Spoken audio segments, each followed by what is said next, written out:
I'm live, la la la la la la la.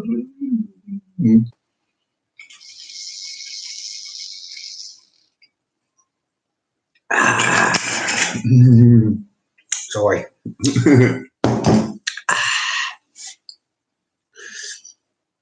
So I started this conversation earlier, and I've got really bad connectivity today. But we need to talk about the McCartney album because now I've quit talking about the Beatles and McCartney. I just see all these people putting up 50 years old. And I'm glad to see that people aren't going crazy about it, saying, oh, it's a wonderful album. Now, earlier on, I said that when I originally got this album, I got it for what, $1.99, $2.99. It was cheaper than a regular album. It was on a budget label, and I just I just thought at the time I got it at the same time as Wildlife, which was also on the Fame label, and I thought, well, look, I've got two Paul McCartney albums, and I don't have to pay full whack for them. So that suited me at the time. And I thought if I can get decent music out of it, because you had to pay for music back in the day. You know, you didn't get a big hit just come out of nowhere, and they'd try every trick in the book to stop you from having as many hits as possible. So anyway, I listened to this McCartney album. I thought it was all right. I listened to it again. I've reassessed it just recently, maybe during the archive time. And I thought, why have they charged all this money to repackage a throwaway album? I mean, let's face it, it's a throwaway album. It's not worked on. It's incredibly lazy. If you think of like I said, the legacy of this album, I know he kind of gets away with it a little bit, but he's got a fragmented career all through the 70s. That was the height of when he could have done something, and it's totally fragmented. You've got albums like Wildlife and uh, Wings at the Speed of Sound, which is totally bland, you know, and other albums make absolutely no sense whatsoever. Albums that are incredibly dated, like Venus and Mars. All that really sounds pretty good out of his albums of the 70s. Really, I mean, Band on the Run, and that's you know, I mean, as for the other albums, they're a little bit embarrassing sometimes. You can't put them up there with, you know, great albums like Led Zeppelin 2 and things like that, Dark Side of the Moon, Bridge Over Troubled Water even. I mean, they just don't fit. And bear in mind what did come out in 1970. You got stuff like Simon and Garfunkel. They're very wishy-washy duet, but they did a masterpiece in 1970. Where was Paul McCartney's masterpiece? The great songwriter, the great balladeer, coming up with shit like this, The Lovely Linda. All right, I've got a bit of a soft spot for all of these songs, but they are not proper music, are they? Can you imagine Elton John doing something like this? So, singing my way through them, I shall quickly tell you what I think of them. So, first one. La la la la la la lovely Linda. It's shit. It's not even a song. It's just a dee dee dee dee dee. And that is a really bad start to an album, a very bad start to an album. And then we've got this song called That Would Be Something. It's like he'd smoked too much pot and he was just like fiddling around with his guitar. That would be something. It's shit. It's shit. 0 out of 10 for that one. Valentine Day, I don't even remember it. I remember it's not very good. Every Night, it's one of the better ones on here. In fact, I think it's even better than Maybe I'm Amazed. If you had to give me a choice, I'd say it's better. Hey, Michael Elliott, how are you? Way overrated. Yeah, I mean, I seem to be getting people agree with me now. I thought I'd be a bit of a bitch, but I'm being honest as well. You know, I'm just saying, and I shouldn't really be here, but hey, Rob, have you met Michael? Legend. Legend. I think Michael's from Detroit, and those people is going to go up to City Hall at Lansing and cause loads of aggro. Don't do it. Stay at home. I know, you know, I mean, we're getting it from the left and the right at the minute. Just take it away from the album for a minute.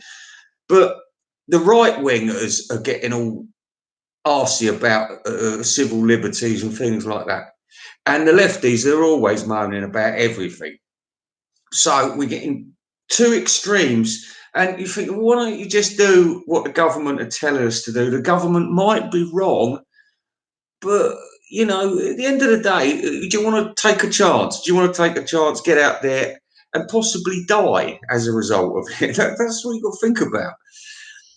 Anyway, back to these songs because I'm just looking at this screen over here. So we've got past Every Night. It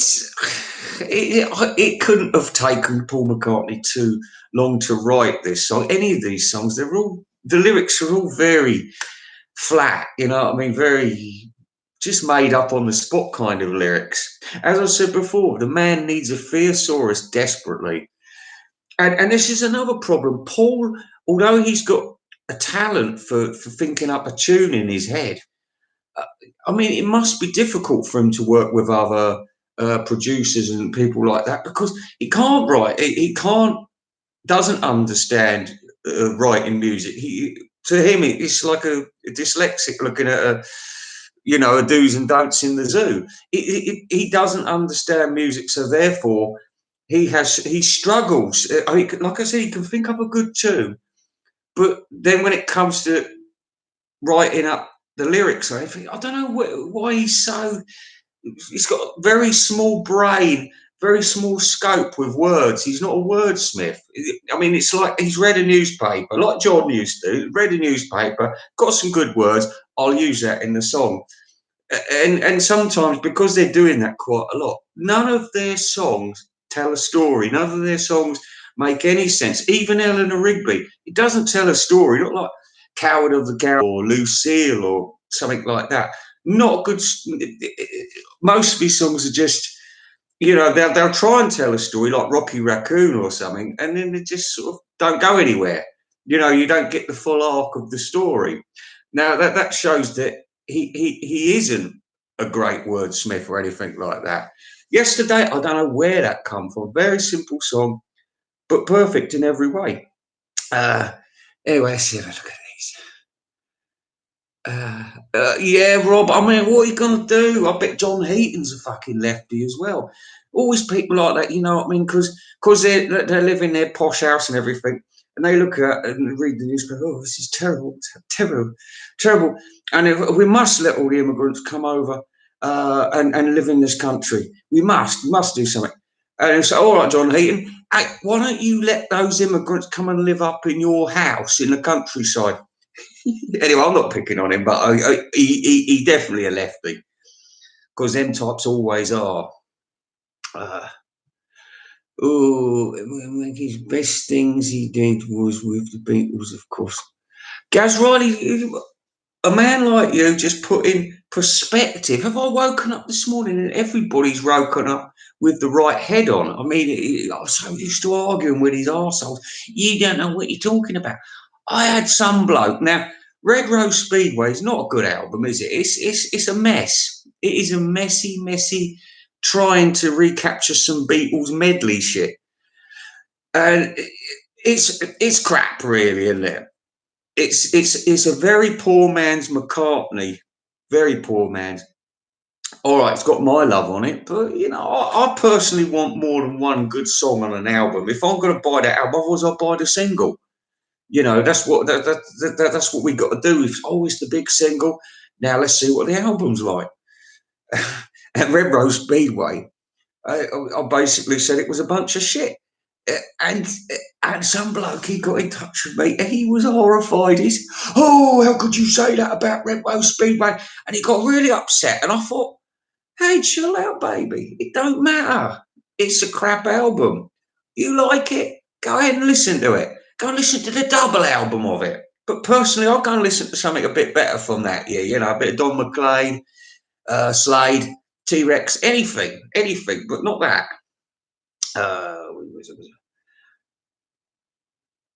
Oh, don't start, Rob Walker. I'll tell you what, you'd think that the NHS is run by foreigners. It's not.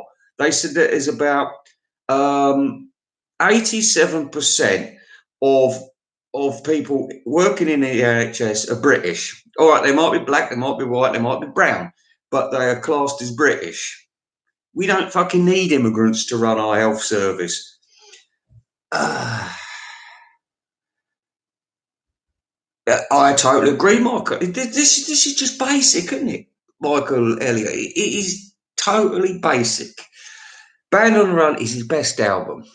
And if you start saying, oh, no, it's not, Back to the Eggs is his best album, then all you're trying to do is attention seek, or else you just haven't got a fucking clue about music. That's what I think. Anyway, let's carry on getting through these albums. This album, I did want to rate it properly, but since it's 50 years old, let's just put my let's put my spoon into the bowl and stir it up a bit. All right, so this is still bad. Hot as Sun, but in some albums it says Hot as Sin, which is probably a better title. And then we've got Glasses at the end. It's a song that doesn't really make any sense, but as I said to Andrew Dixon, the song Glasses, right at the very end, is the song that Paul McCartney tried to give to Frank Sinatra called Suicide. And just get a little snippet of it at the end, which, you know, it was a throwaway song for Sinatra for sure, and a throwaway song for Paul McCartney, but they got a little bit of it here, and it was interesting to hear it on Parkinson in its entirety. And then we've got Junk, and I did speak about Junk on the last upload I did. I like Junk; it's a good song. Very Mull of Kintyre-ish. And then we've got Man We Was Lonely. Now, I think if he just polished this song up a little bit, put a bit of production on there, change the words as usual, it's a nice song. I like it. It's all right. So screen's gone dead again. All right. So then we're on to the other side. Ooh You is absolutely shit. I expect John Heaton loves it. Mama Miss America. I put it in the same category as Luke, First Indian on the Moon. It's just garbage, total garbage. Then we've got Teddy Boy. Now, this was a leftover from the Beatles day.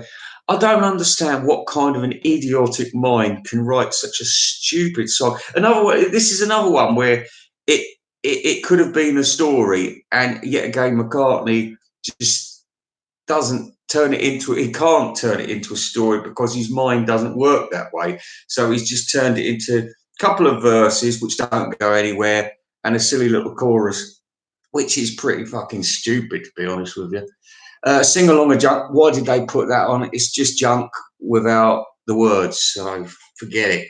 It's like on Ram, he did that, didn't he? Did Ram on reprise, and you think, oh, fuck off, this isn't the Beatles. Then we've got the controversial Maybe I'm Amazed. Now, I just see this as an incomplete song. There was a time I really did like it, but you know, if you've got to listen to that song, I'd say the live version on the Wings Over America is better, because it actually is sung and produced better at the live concert than it is. You know, I hate all that. You know, it's so schoolroom. You know, it's not like a professional. It's very, you know, old teachers sit down. I've written a song, kids. Listen to this. Ding, ding, ding, ding, ding. It reminds me of our music teacher, Mrs. Godiva, and she had a wooden tip because she had some sort of cancer or something, and she had it cut off, and then she'd shaking the maracas. You could hear her go on a wooden tip. So every time she used to like give us abuse in the class because we weren't a good music class, we would say, "Would you please put that trombone down now, Mr. Invisible Ray?" And I says, why is that? And it's because, oh, it would be so nice if you could just go away out of this class. And I said, yes, miss. I said, it wouldn't it? Wouldn't it? You get it? Anyway, listen, King's Court, hello. We're not talking about Ram because Ram's da-da-da-da-da. But we're just going to finish this off. So we got to Maybe I'm Amazed, which I don't like. And then we've got Krina Corey, which is, again, it's like Luke, the first Indian on the moon. It's, oh, we've seen some feathers in there. Let's write a song about them. Totally don't understand, but they're Indians. Woo, woo, woo, woo. We can all have a laugh at them. Yeah, let's all be racist. Native American people. Woo, woo, woo, woo, woo. Chief Sitting Bull. Me go into Barnum Circus. Outrageous. And that's really all I've got to say about it. So, listen, fuck that album. Fuck your deluxe edition, your remastered vinyl, your original album, your bonus tracks, everything that he's just sold you for 200 fucking quid or 100 quid. You had it all before. Why buy it again? Why buy it? How can they make the sound any better? It's like Bruce Springsteen, Born to Run, the album. And it was just, they remastered it, and tried everything they could. Same as there's a riot going on, Sly and the Family Stone. They just could not clean it up because it was too messy and too raw to begin with. The same here with Let It Be. You just can't polish them up anymore. They're as good as they can ever be, which isn't very good. Just deal with it. Don't try and keep stretching that music out with the Beatles. Let the Beatles lie and stand or fall on their merits, not on re-releases and different coloured discs. This is what we used to like about the Beatles back in the day. We weren't ripped off, or maybe just the people who the publishers probably thought, well, the English market aren't going to go for this, they're not going to go for that, because people didn't have a lot of money. Any apart from rich kids, you ask any teenager growing up in the 70s how much or the 60s, how much money they had in their pocket. You get what? 2 shillings and fucking 6 pence a week. Plus, you'd have to buy your chips and shit out of that. You always wanted to go down, meet the girls down the chip shop and stuff. You want some of my chips? Suck my cock then. It was like that back in them days. I was just going to read some of these questions because I haven't been ignoring you, but I'm not really officially here in a music capacity anymore. But it's a discussion that should be had. Health review.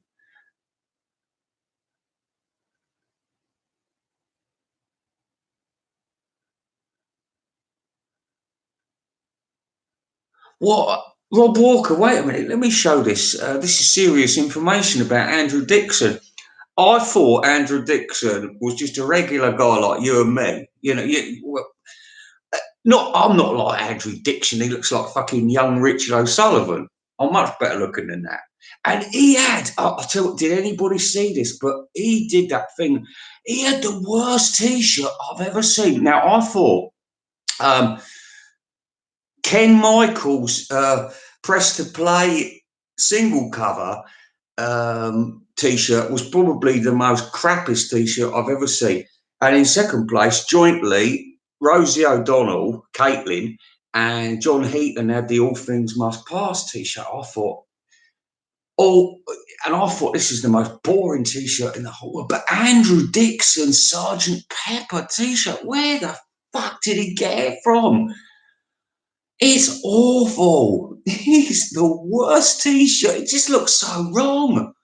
Every single way he's got all blue up here, the top of the album cover, and then he's got all the people down there underneath his tits. It just looks so wrong. Check it out. Gaz, right, don't worry. Listen, I'm actually not supposed to be here today. I'm busy doing a movie thing at the moment. But I'll tell you something about movies. It's a lot fucking harder to do than albums. Really difficult. And I'm up against some people like Cine Massacre and Brandon Tannell and people like that, and they're just perfect. They're so clever with their editing. They've got much more better equipment than me for doing editing. So all I can really do is sort of ad lib a little bit about Phil. So what I was going to do, I was going to do a series of films by Melissa Gilbert, but what I might do is hold back on that a little bit because I'd advertised a bunch of films that I want to talk about, and I was thinking of talking about all of these in May, but I don't think I'm going to have time to do it. So what I might try and do is do I might do a James Bond top 10 because it'll keep me busy just to kick this thing off. Oh, but anyway, yeah, I do. Did you know exactly why they couldn't clean up? There's a riot going on because Sly used to invite. He used to go out at night. He used to pull the girls. Uh, if he wanted to get laid, he'd say something to them like, "Look, hey, do you want to appear on my new album?" So he'd get them to come and sing back in, like, everyday people, and then the girl would do the singing. He'd fuck them afterwards, get them out. He'd do the same thing the next night. So by the time that he'd got the finished production and everything, and he'd finally decided which woman was going to be the backing singer, it was so messy that they couldn't really clean it up. So you're going to get this really dodgy sound on that forever. But I think it adds to the charm. Some albums do sound really raw and raucous and get away with it in certain occasions. But when a man's been doing professional shit for about 8 years, with the greatest band on earth, you can't just release some pile of shit like McCartney and think, oh, I can get away with it because I'm a beat, and this is all part of my contract, and I'm just ticking off what my contract says and fuck the fans because they'll go out and buy it because they're suckers. And it's still the same today. And this is one of the reasons I've totally got off McCartney. There he is again, even in this situation, and he's out there with who's the biggest person in America I can have an interview with. And it's the same old bullshit. Same old bullshit. And DJR's getting all his head in a wrap because McCartney's basically said the Beatles are better than the Stones. Is it worth talking for 25 minutes about that? Really ain't. You know what I mean? The Stones are the Stones, the Beatles are the Beatles. There ain't really a comparison, is there? Uh, Editing is a bitch, Michael Edwards. I'm sorry, they stop all. Uh, as I've already said, Rob Walker, a turd is always going to be a turd, no matter how many pictures and things you put in it. All the added extras and everything. Really, the only thing, and I've said it a million times, the only thing that really fucking matters at the end of the day is the music. You're on the Titanic, it sinks, you have managed to get yourself to a little island, you've got to stay there for a few months till you're rescued. You've got your little bag with you, and you think, oh, we'll put on the old gramophone and listen to some music. And you ain't going to be thinking, oh, God, let's reach out for the McCartney album. Well, it's 1912, they wouldn't be. They'd be reaching out for bloody, I don't know, that slut who caused all that trouble in, back in the 1910s. Nesbitt. Was it Nesbitt? Oh, anyway, who knows? Who cares?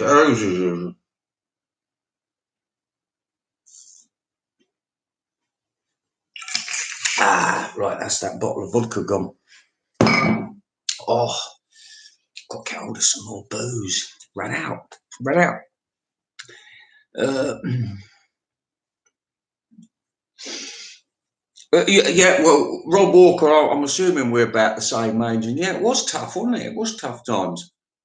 I mean, I lived in a neighbourhood where we were so poor that the jumble sale was where we used to get all our clothes from. And it wasn't like my dad didn't have money. It was like my dad. And my nan was in cahoots with him with this one because my mum, she's a sound person, very frugal with cash though. Now my dad wasn't. He'd splash out like this, that, and that. And when he was out during the evening, he'd forget he'd got kids. He'd forget he'd got a wife. All he'd do, that's my money. I'm going to spend it all. And his mum totally agreed with him with that. It was because he grew up and the kids used to get the scraps thrown to him along with the animal of the house. He thought it was perfectly all right to keep doing it. I mean, when I become a father, I knew I'd be totally different. I thought I ain't going to be like what my dad was. I'm going to be all right. You never get it right though with kids because you can be real nice to them and they hate your guts. And if you're horrible to them, they love you more. It's just a really peculiar thing. Now, uh, I just want you to give me a minute because I've got to go for a wee wee. I'll be back. I'll be back.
Hello. Hello. Let me see some of these questions. You're 55. You're looking good for your age, Rob Walker. Very good for your age.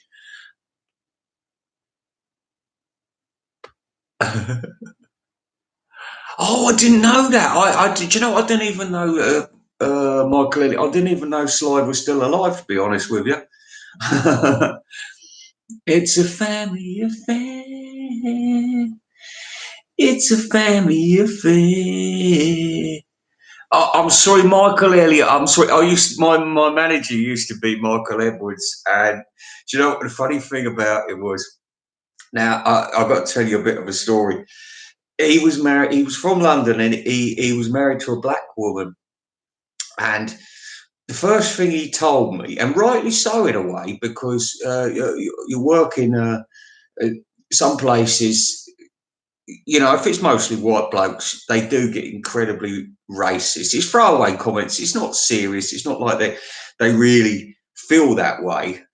Maybe some of them do, but it's throwaway racism that used to be really common back in the day.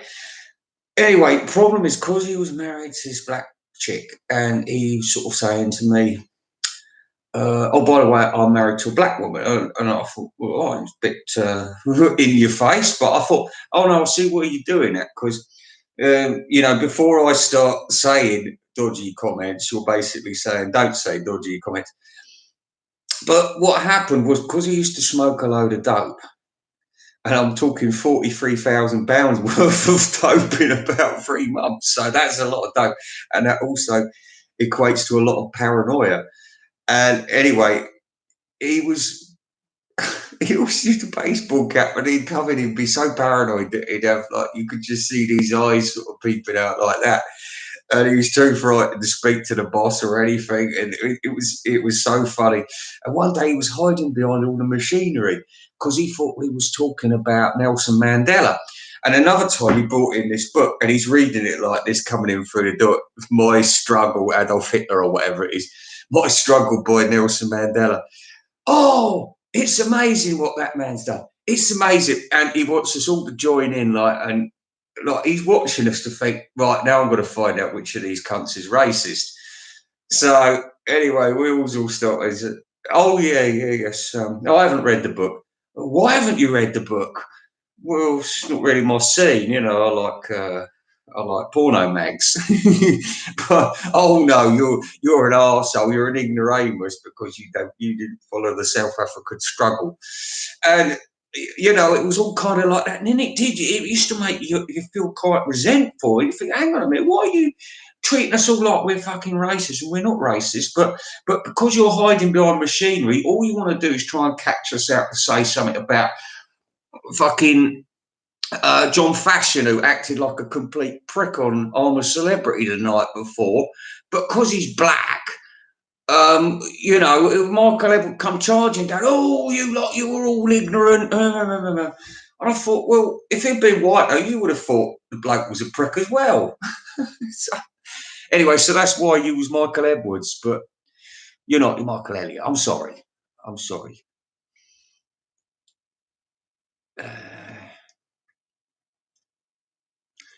Uh-huh.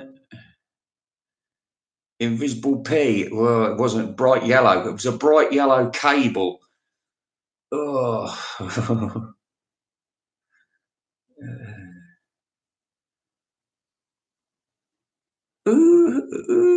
I'm here. It's all right. I'm here.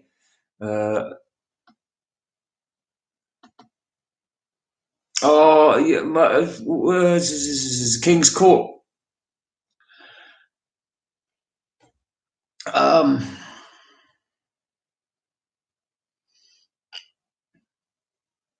Everything cone out. Okay, I'll come out okay.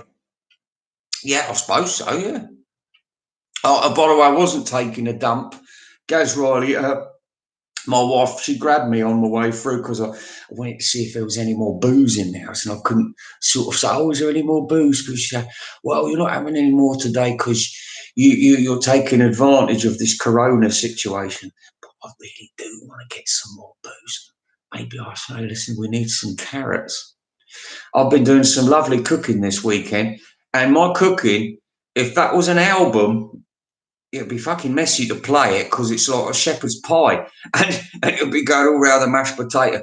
But I'll tell you what, there'll be some fucking better tunes in there is on McCartney, that's for sure. Free Nelson Mandela. Hey, I've got 10 people here now. This is early morning. I'm taking it you're all English apart from you, and you, and you, and you. So it's about half and half. There you go. I just thought there was a lot of English people here today. I'd like to speak to John Heaton actually, because now that I've decided to hate Paul McCartney, I think he should also hate Paul McCartney. It'll do him a lot of good because he does like some good music. Some. good music. I mean, ABBA, ELO, mostly Paul McCartney, George Harrison, Ringo Starr. But you know, but he does like and Dylan. I can't stand Dylan. I'm sorry, I just don't like him. Uh, I think he's a bore and his music's boring. But I wouldn't say that other people haven't done his songs better, because there is a lot of cases of that. And I do like a couple of his songs, but I wouldn't waste my time talking about any of his fucking albums. Good question, Rob. What is the good question? Who's your least favourite Beatle chat? That is a good question. Well, it's a very complex question. I mean, because you know, I can't just say I hate anybody, because if I really like Larry Graves, if I really, if I got annoyed about someone, I'm not going to sit there and make myself worse by watching them. But I do kind of I get a bit of a, you know, you always know when you've got TJR, he's going to start talking bollocks every single time. And he just does, because he's been talking about the Beatles and the Stones, and it was total bullshit. Wasted 20 minutes of anyone's life, even his own, though, talking about such a pointless subject. And then before he was, this was the funny one. Now, listen, I'm not.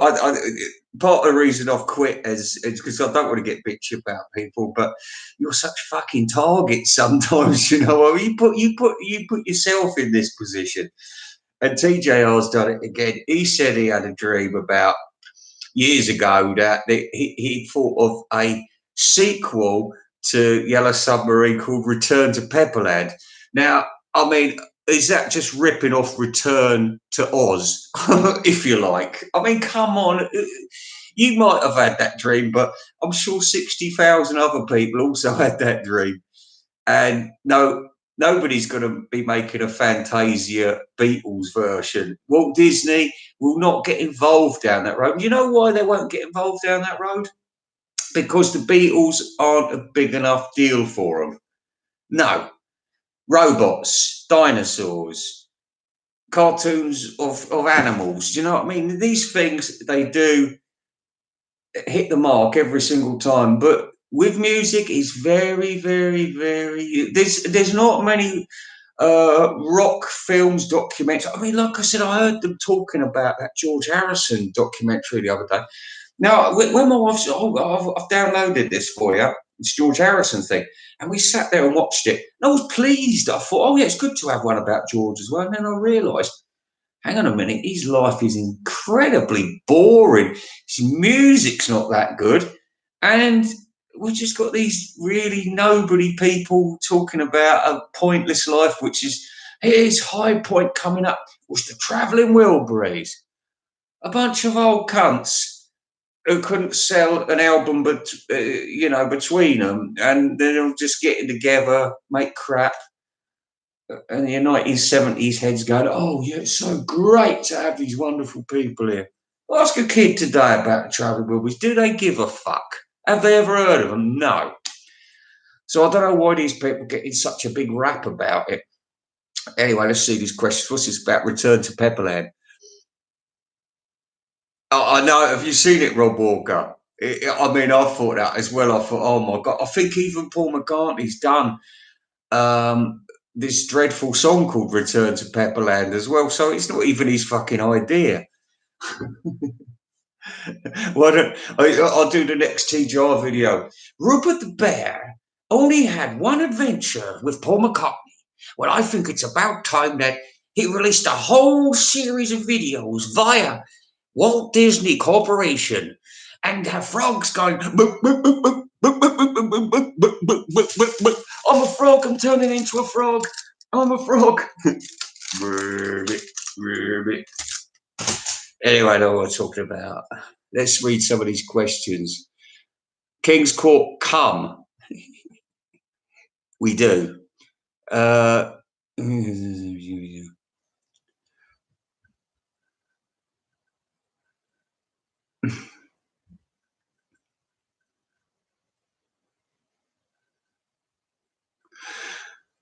Oh, King's Court. Why keep talking about Ray Davis. I'd said to I don't know, Fit to be Tied or someone just a couple of weeks ago.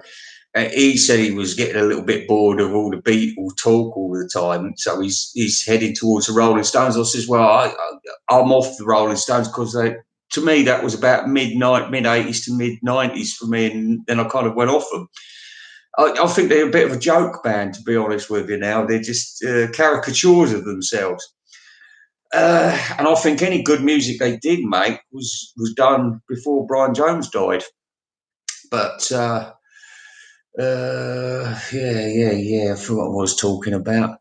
5 o'clock in the morning, Michael Elliott. What are you doing? What are you doing? Well, if you're up, you're up. I'll tell you what. I think we should later on today. Maybe we should talk Michael Elliott because I've got all day to do nothing.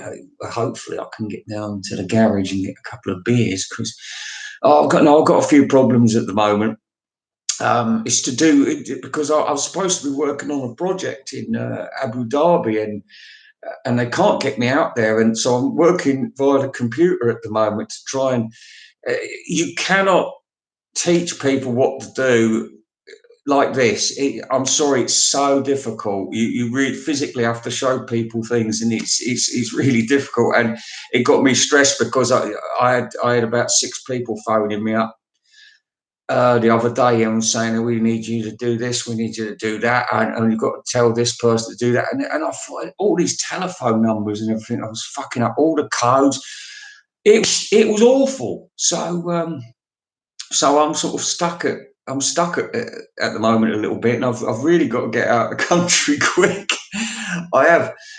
Uh, yeah, travelling dingleberries. They're irrelevant to me, totally irrelevant. The idea of their humour thrown in like it's the Beatles humour and all this kind of humour now. It's pathetic. It's not funny. It's all repetitive, isn't it? Uh, I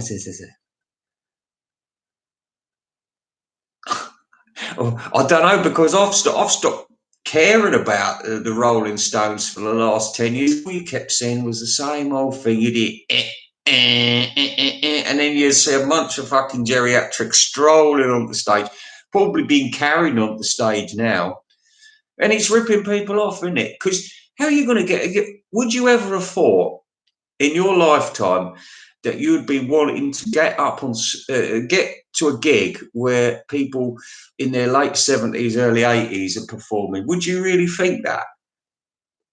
I mean, think about that long and hard, paying a lot of money to see someone because they're not a corpse yet. That's basically what it is. Because you're certainly not going to get a good performance.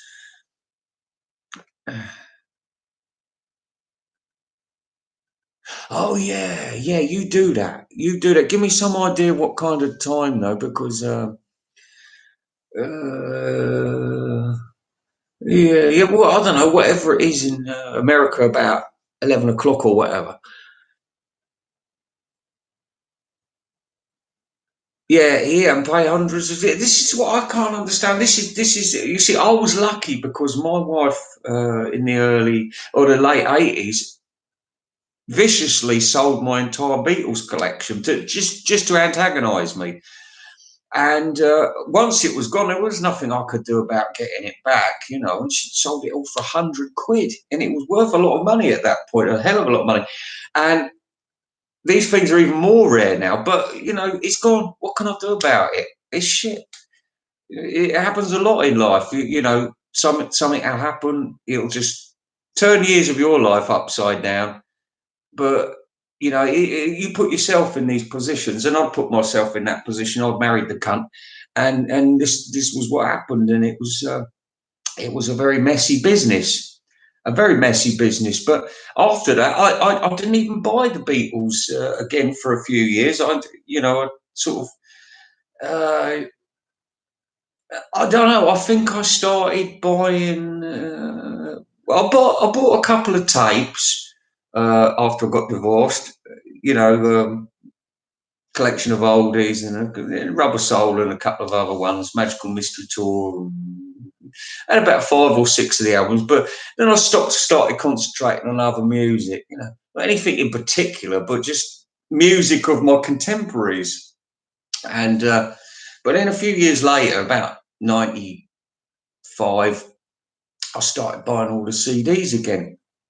By the 87 CDs were going quite cheap at this point for about £5. So, and although you didn't get your booklets and it was a mishmashy representation of the albums, I had the music. All right, it didn't sound as good on the original CDs, but I had all the music again, and then it carried on like that. And then I just thought, I thought, why am I fucking wasting all my money? I've got all the records. I don't need more than 2 or 3. I don't need more than one. Why should I? Why should I buy another album with the same old rehash bullshit on? Anyway. Vinyl Richie.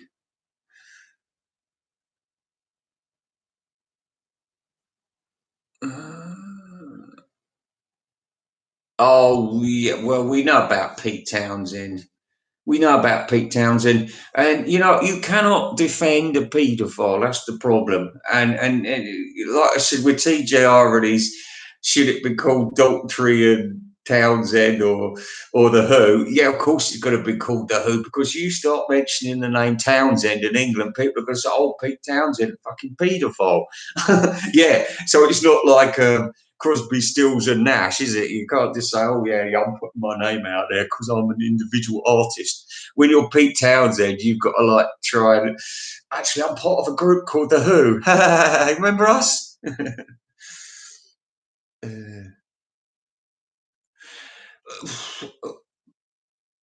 I have to tell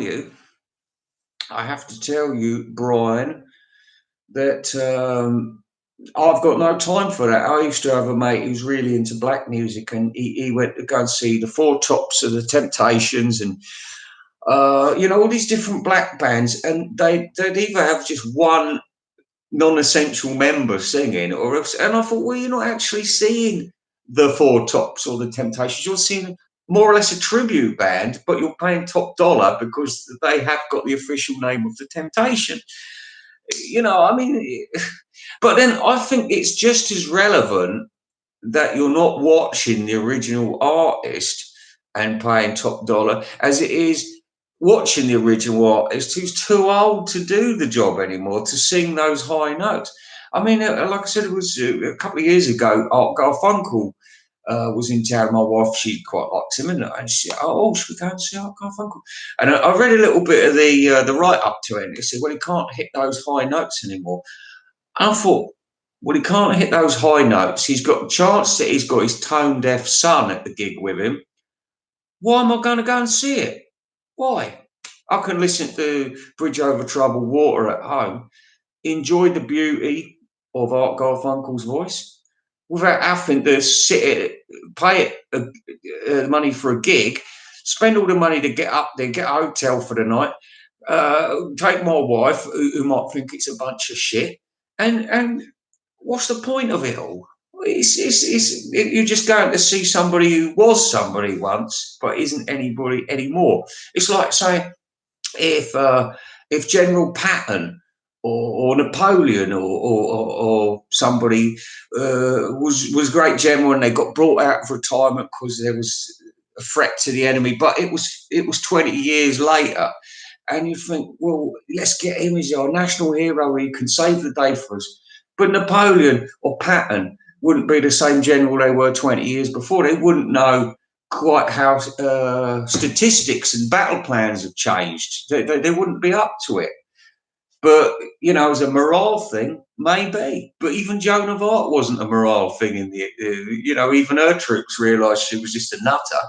So, I mean, why people have got like a lifespan of being relevant, and then you become unrelevant. And me myself, I've realised that I was very relevant in my 30s and my 40s, but since I got to my 50s, I'm a little bit, it's an easier life now, but I'm not as required as I used to be. I mean, I'm sort of like in a safe place, but I'm not, people aren't sort of needing me like they used to, and you think, but you just got to deal with it. You do go downhill, and you have to make way for new people to make make their mark on the world. Blah blah blah. We're not talking about the Jam here. I don't like the Jam. I sort of like Paul Weller though, even though his stuff sounds a little bit like other people's. I like Stanley Road, but there were some songs, and I just thought, oh no, that sounds like that. That sounds like that. But generally, I quite like the album.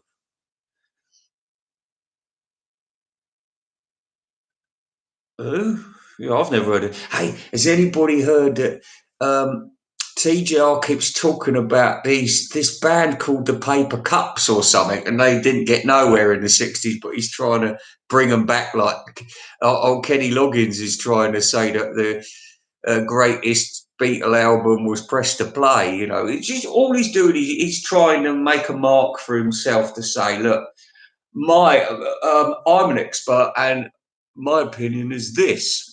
And then it's saying Wikipedia, although most uh, um, what they call most critics were very negative about the album. However, Kenny Loggins did say that it was and all he's trying to do is trying to get in the door like that, like, oh, let's shock, because I don't think anybody who considers themselves a Beatle expert going to say something as fucking stupid as that, are they?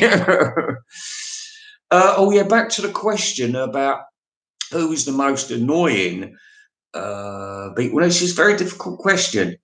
I mean, I was watching this bird the other day, like young girl, a bit stupid, and she was painting beetles' eggs, and I thought, this is fucking stupid.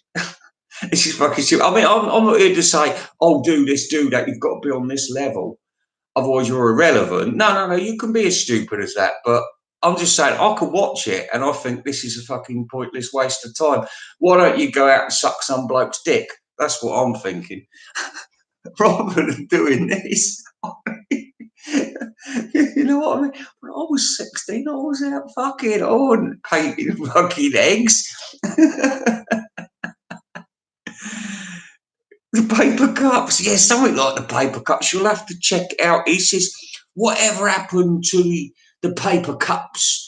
And then he showed this really shitty footage and said they've made a comeback. And I thought, like, everyone's really going to care about that. Oh, Andrew Dixon, he's fucking guitar playing. I hate people doing that. I really hate people doing that.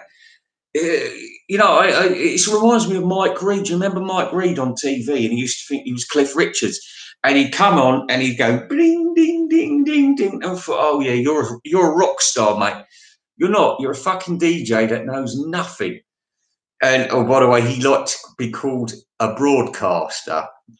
I mean, that's what we've got to do these days. We're not vinyl nerds. We are broadcasters. We're authors. We are critics. You know what I mean? That's what we are. So we've got to like polish up our CV because you can say whatever you fucking want, really, can't you? I have a journalist license issued by Frankenberry.